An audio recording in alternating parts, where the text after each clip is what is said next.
Assalamualaikum warahmatullahi wabarakatuh. Perkenalkan, nama saya Roga Darputra, nomor BP 191011553103. Baik, di sini saya akan mempresentasikan proposal seminar MSTM saya, yaitu pengaruh pengalaman kerja dan pelatihan terhadap produktivitas kerja dan kompetensi kerja sebagai variabel intervening pada pegawai kantor Bupati Kabupaten Brebes Selatan. Bab 1. Latar belakang masalah. Pemerintahan kabupaten merupakan unsur utama dalam menyelenggarakan pemerintahan di daerah. Dalam melaksanakan otonomi daerahnya, pemerintahan Kabupaten Brebes Selatan membutuhkan sarana dan prasarana yang salah satunya adalah kantor pemerintahan. Kantor pemerintahan kabupaten sebagai wadah dari aktivitas atau kegiatan pemerintahan daerah setempat dalam melaksanakan tugas pelayanan kepada masyarakat dan melayani kepentingan umum di wilayah kabupaten. Untuk meningkatkan peran serta pemerintah dalam membangun khususnya Kabupaten Brebes Selatan, diperlukan sarana dan prasarana yang memadai, yang salah satunya adalah kantor pemerintahan yang representatif. Bangunan kantor pemerintahan berupa kantor bupati ini ditunjukkan untuk mewadai sebagai kegiatan yang berkaitan dengan program pembangunan dan pelaksanaan kegiatan pelayanan kepada masyarakat. Kantor bupati adalah tempat yang disediakan oleh pemerintah yang digunakan oleh pegawai negeri sipil untuk bekerja dengan dilengkapi dengan beberapa fasilitas pendukung di dalamnya. Kantor bupati adalah salah satu instansi pemerintah yang bergerak dalam bidang pelayanan publik. Identifikasi masalah. Yang pertama yaitu kurangnya pelatihan yang didapatkan pegawai dalam melakukan pekerjaan. 2. Kurangnya motivasi kerja terhadap pegawai sehingga dapat menyebabkan produktivitas kerja pegawainya menurun. 3. Produktivitas tergolong masih rendah di kantor Bupati Brebes Selatan. 4. Adanya karyawan yang kurang profesional sehingga menyebabkan produktivitasnya menurun. 5. Kurangnya pengalaman pegawai sehingga menurunnya produktivitas kerja. 6. Lingkungan kerja yang dipengaruhi produktivitas kerja menurun. 7. Komunikasi yang kurang baik antara atasan dan bawahan. 8. Kurangnya keterampilan yang mempengaruhi produktivitas kerja. 9. Dana produksi yang kurang memadai. 10. Kurangnya kesempatan untuk mengembangkan potensi yang ada dalam diri seorang pegawai yang mempengaruhi produktivitas kerja. Atasan masalah. Berdasarkan identifikasi masalah dan agar penelitian ini berfokus pada terarah, maka penulis perlu membatasi masalah yang diteliti sebagai variabel bebas, yaitu pengalaman kerja sebagai X1, pelatihan sebagai X2, dan kompetensi kerja sebagai Z sebagai variabel intervening, serta sebagai variabel berikutnya yaitu produktivitas kerja Y di kantor Bupati Kabupaten Brebes Selatan. Rumusan masalah. Yang pertama yaitu bagaimana pengaruh pengalaman kerja terhadap kompetensi kerja di kantor Bupati Brebes Selatan. Yang nomor 2 itu bagaimana pengaruh pelatihan terhadap kompetensi kerja di kantor Bupati Brebes Selatan. 3. Bagaimana pengaruh pengalaman kerja terhadap produktivitas kerja di kantor Bupati Brebes Selatan. 4. Bagaimana pengaruh pelatihan terhadap produktivitas kerja pegawai di kantor Bupati Brebes Selatan. 5. Bagaimana pengaruh kompetensi kerja terhadap produktivitas kerja pegawai kantor Bupati Brebes Selatan. 6. Bagaimana pengaruh pengalaman kerja terhadap produktivitas kerja dengan kompetensi kerja sebagai variabel intervening pada pegawai kantor Bupati Brebes Selatan. 7. Bagaimana pengaruh pelatihan terhadap produktivitas kerja dan dengan kompetensi kerja sebagai variabel intervening pada pegawai kantor Bupati Brebes Selatan. 7 penelitian itu menganalisis pengaruh pengalaman kerja terhadap kompetensi kerja pegawai di kantor Bupati Brebes Selatan. Kedua, menganalisis pengaruh pelatihan terhadap kompetensi kerja pegawai di kantor Bupati Brebes Selatan. Yang ketiga, menganalisis pengaruh pengalaman kerja terhadap produktivitas kerja di kantor Bupati Brebes Selatan. Yang keempat, menganalisis pengaruh pelatihan terhadap produktivitas kerja di kantor Bupati Brebes Selatan. Yang kelima, menganalisis pengaruh kompetensi kerja terhadap produktivitas kerja di kantor Bupati Brebes Selatan.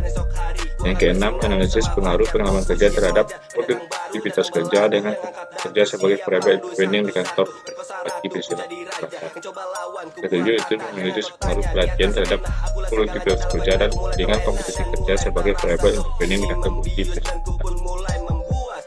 Manfaat penelitian yang pertama itu manfaat teoritis. Bagian pertama itu sebagai bahan pertimbangan pimpinan dalam melakukan pembuatan kebijakan terhadap peningkatan produktivitas kerja. Kedua itu sebagai representasi berkelanjutan terhadap penelitian tentang pengaruh pengalaman kerja dan pelatihan terhadap produktivitas kerja pegawai. Ketiga itu manfaat praktis. Pertama itu bagi kantor bukti peserta, penelitian ini diharapkan dapat menjadi salah satu pertimbangan yang dapat dijadikan referensi untuk menetapkan kebijakan sehubungan dengan upaya untuk meningkatkan kinerja pegawai. Kedua itu hasil penelitian ini diharapkan dapat meningkatkan kemampuan penulis untuk mengimplementasikan teori yang ada pada kehidupan yang nyata. Sekaligus dengan penelitian ini diharapkan mampu memberikan kontribusi dalam memberikan gambaran secara nyata terkait dengan upaya peningkatan kinerja pegawai melalui pengalaman kerja dan pelatihan terhadap produktivitas kerja pegawai di kantor Bupati Selatan. Bab 2 itu kajian teori. Manajemen adalah proses dalam mencapai tujuan organisasi dengan menggunakan segala sumber daya yang dimiliki organisasi.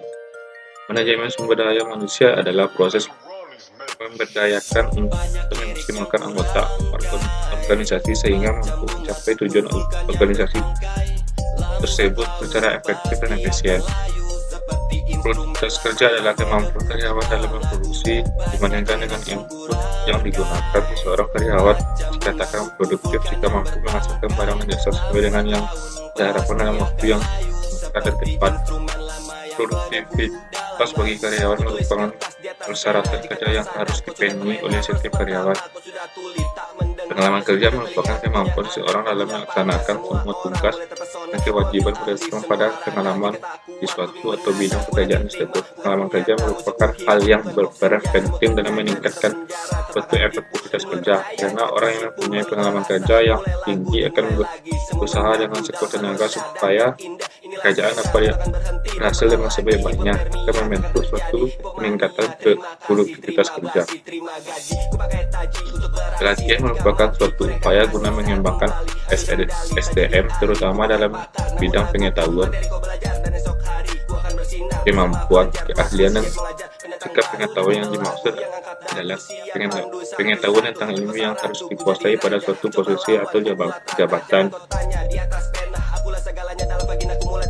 tertentu, dan pelatihan merupakan proses pendidikan jangka pendek yang menggunakan prosedur sistematis dan terorganisir, yang mana tenaga kerja dan manajer yang mempelajari pengetahuan dan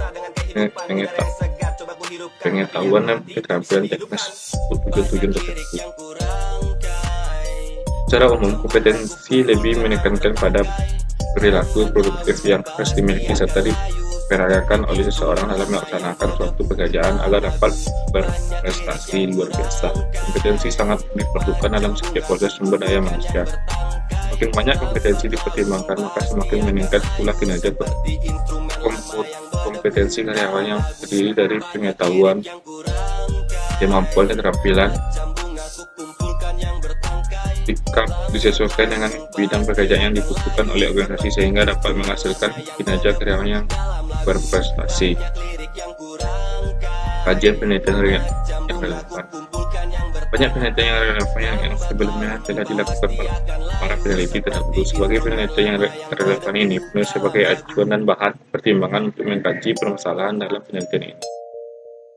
Penelitian terdahulu yang berkaitan dengan pengaruh pengalaman kerja dan pelatihan terhadap produktivitas kerja dan kompetensi kerja pernah dilakukan oleh beberapa penelitian lain.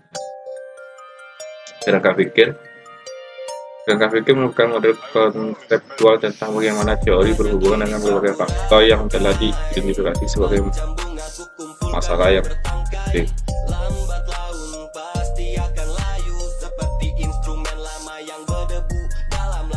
Hipotesis penelitian. Salah satu, adanya pengaruh yang positif dan signifikan antara pengalaman kerja terhadap kompetensi kerja.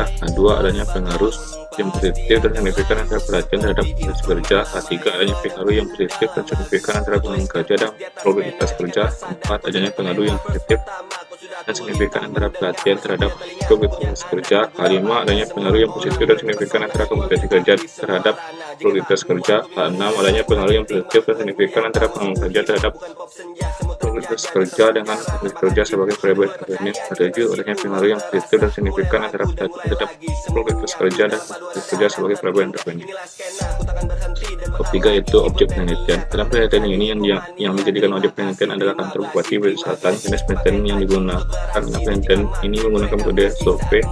Dan metode survei ini sering digunakan instrumen kuesioner sebagai upaya untuk mengumpulkan data dan memperoleh informasi sebagai jumlah responden yang dianggap sebagai sampel yang mewakili sebagai populasi tersebut.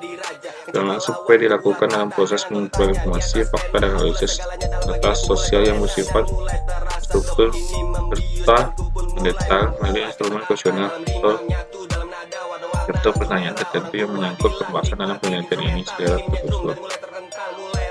Desain penelitian adalah satu proses yang diperlukan dalam perencanaan dan pelaksanaan penelitian menurut Hasibuan 2014. Dalam melakukan suatu penelitian, salah satu hal yang penting ialah membuat desain penelitian. Desain penelitian merupakan pertama dalam melakukan proses penelitian, diantaranya dalam menentukan instrumen pengambilan data, tentuan sampel, pengukuran data, serta analisis data. Pada penelitian ini menggunakan metode kuantitatif. Menurut Sugiono 2018, metode ini disebut sebagai metode positivistik karena berlandaskan pada filsafat positivisme. Metode ini sebagai metode ilmiah saintifik karena telah memenuhi kaidah-kaidah ilmiah yaitu konkret atau empiris, objek, struktur rasional, dan primitif. Populasi dan sampel. Populasi. Menurut Sugiono menyatakan bahwa populasi adalah wilayah generalisasi yang terdiri atas objek atau subjek yang mempunyai kualitas dan karakteristik tertentu yang ditetapkan oleh peneliti untuk mempelajari dan kemudian ditarik kesimpulannya. Populasi yang menggunakan dalam penelitian ini adalah pegawai kantor bupati Bali Selatan sebanyak 117 orang. Sampel. Menurut Sugiono menyatakan bahwa sampel adalah sebagai dari jumlah dan karakteristik yang dimiliki oleh populasi. Untuk mengukur besarnya sampel yang akan diteliti, peneliti menggunakan rumus Schwarzschild. Kemudian rumus ini menggunakan besaran sampel yang akan diteliti. Jumlah sampel yang digunakan adalah dibulatkan yaitu sebanyak 54 orang. Teknik pengumpulan data.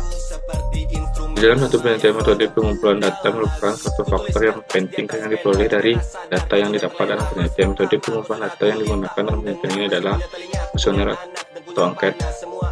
Menurut Sugiono 2019, kuesioner merupakan pengumpulan data yang dilakukan dengan cara memberi perangkat pertanyaan atau pernyataan tertulis kepada responden untuk dijawabnya. Dalam penelitian ini, kuesioner atau angket yang digunakan sebagai metode utama untuk memperoleh data yang diberikan kepada kantor bupati Bali Selatan. Metode angket digunakan karena dianggap lebih praktis dan dapat dibagikan secara serentak pada responden yang dikerjakan sesuai dengan kecepatan semasa responden yang diberikan pertanyaannya. Kedua itu penelitian apa?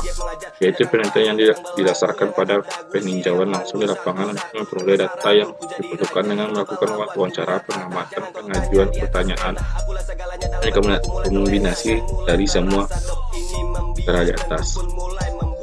Metode analisis data. Dalam penelitian ini menggunakan alat analisis struktural, regression, modeling, atau SEP dengan menggunakan program Partial-Least-Squares (PLS) untuk menguji hipotesis yang diajukan dalam penelitian ini. Masing-masing hipotesis akan dianalisis menggunakan software Smart PLS versi 3.3 yang menguji hubungan antar variabel. Di sini presentasi seminar semacam saya. Kalau ada kata yang salah, saya mohon maaf. Saya tutup dengan mengucapkan Assalamualaikum warahmatullahi wabarakatuh.